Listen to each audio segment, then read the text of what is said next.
Sub-intel. These next two pieces are don't look over there, but look over here, planning operation. Brought to you courtesy of the Clown Corporation.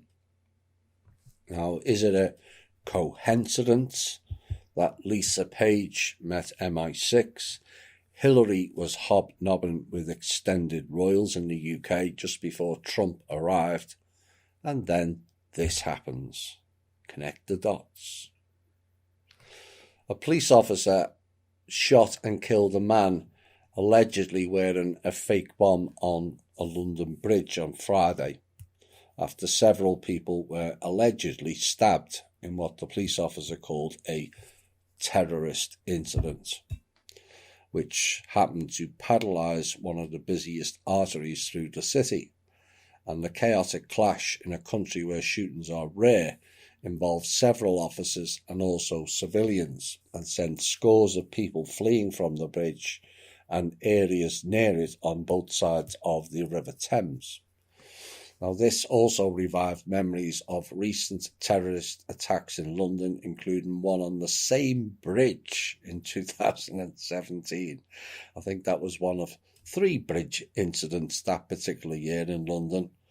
And yeah, they didn't declare that off limits as a terrorist camp.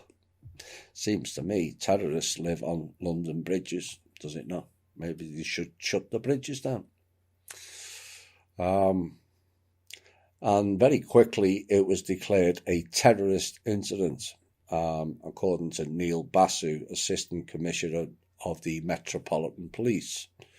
Now, video posted on social media showed a crowd surrounding a man whom they appeared to be wrestling with and holding to the ground as police officers arrived.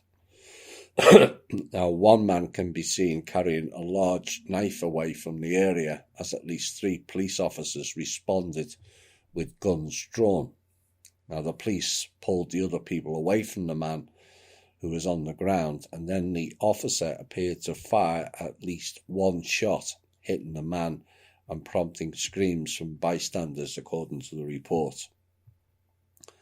And Mr. Basu said the guy was shot due to, quote, to reports that the suspect may have had an explosive device.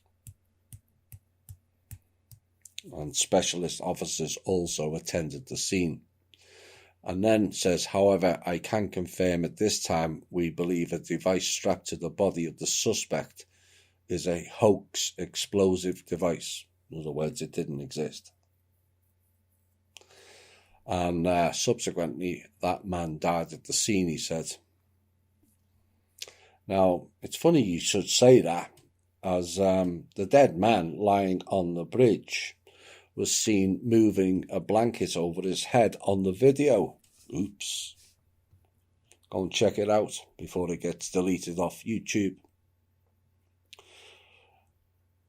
As a matter of massive coincidence, John McManus, a BBC reporter, was crossing the bridge at the same time as the incident, and he told the news outlet that he had seen a group of men involved in a fight with another man on the bridge. Well, you can see that every night in the bars in London. We'll see what difference it makes.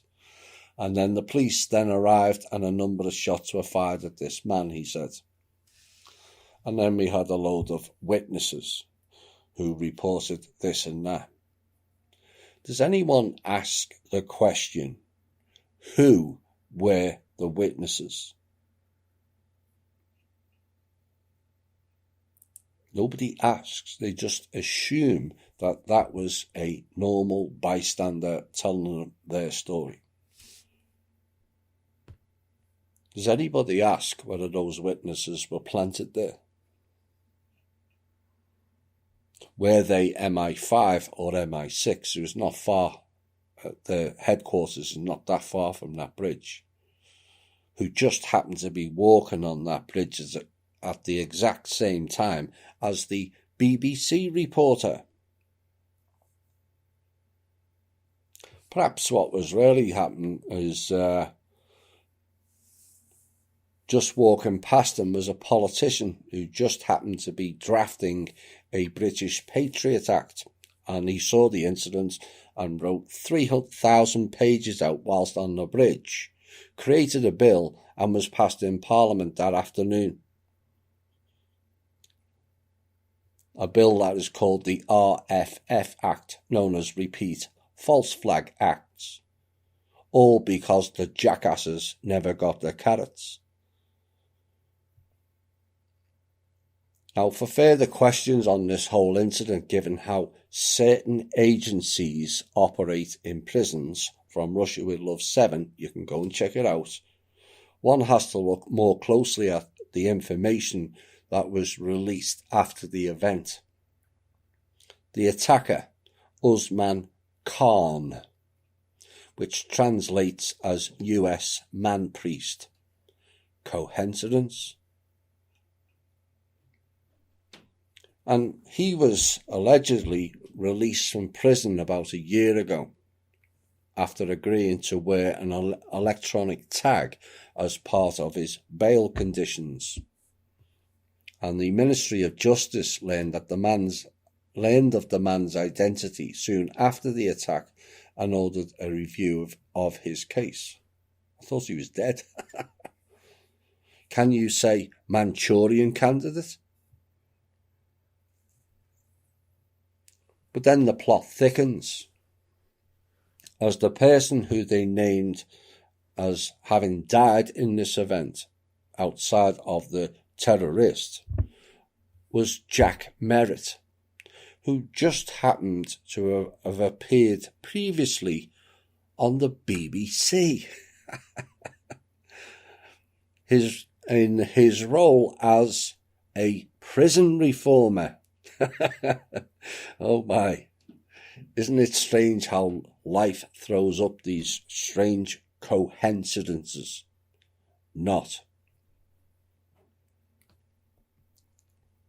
That took me about 10 minutes to find all that. Whilst we're at it, no show without punch. The Dutch tried the same event around, I think it was the same day, and around the same time. At least 3 people were stabbed in an attack on a busy shopping street in The Hague. And police said they're still searching for the suspect and no arrests are being made after the attack. And images and videos on social media showed dozens of Black Friday shoppers running away from the scene. And the condition of those injured, the motive for the attack and who was behind it remains unclear. Now, police have urged the public to contact them if they witnessed the attack, and officials have also requested that anyone with images or footages of the stab attack to send it to the police. Yeah. Just don't send your phone. Send a copy of it and create a copy of it, because they will confiscate it, as the people in New York found out on 9/11. An initial description of the suspect suggested police were looking for a man aged between 45 to 50 wearing a grey tracksuit. However, in a later update, police said that description was wrong, without providing any further details. Oh dear. They were about to announce another profile, looked and acted like a Muslim, no doubt.